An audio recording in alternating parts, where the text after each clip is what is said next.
Commonwealth countries in Africa. The Commonwealth Partnerships for Antimicrobial Stewardship have concluded the second phase of their project, urging intensified public awareness about the dangers of irrational the rate antibiotics at usage. which new drugs, antibiotics, antiviral drugs are made is very slow compared to the rate at which resistance is developing.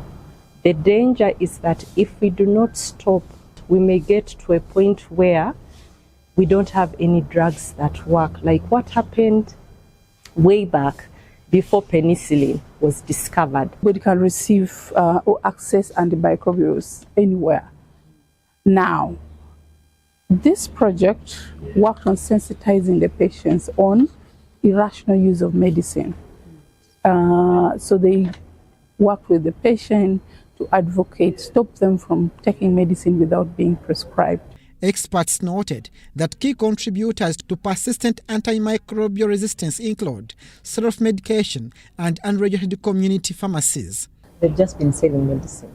If a patient comes and says, give me Cipro for 500, there's a lactate tablets, they'll just give them. Or give me this, they'll just give them. Or if the patient goes and tells them I have headache, and they will just give according to what they think.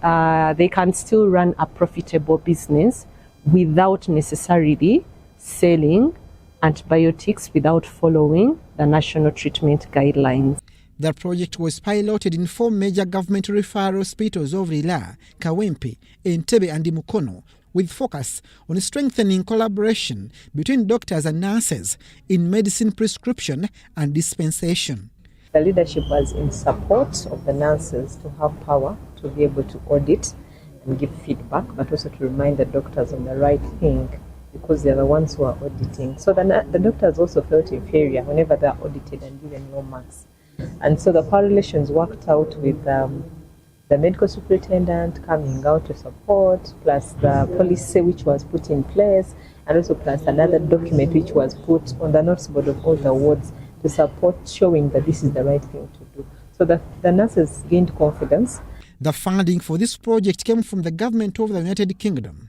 However, the project faces sustainability challenges as many health facilities lack essential microbiology equipment for proper diagnosis. Be able to identify these organisms and to exactly specify which drugs the particular organism that is causing a patient's illness is responding to, and which drugs the organ does not respond to, so that we avoid using drugs where they are not needed.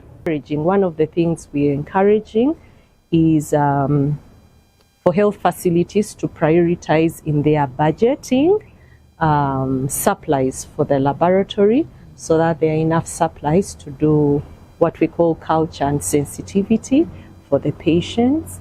Global Health Partnerships recommend keeping accurate and up-to-date antimicrobial consumption data to guide on the development of effective antimicrobial resistance intervention strategies.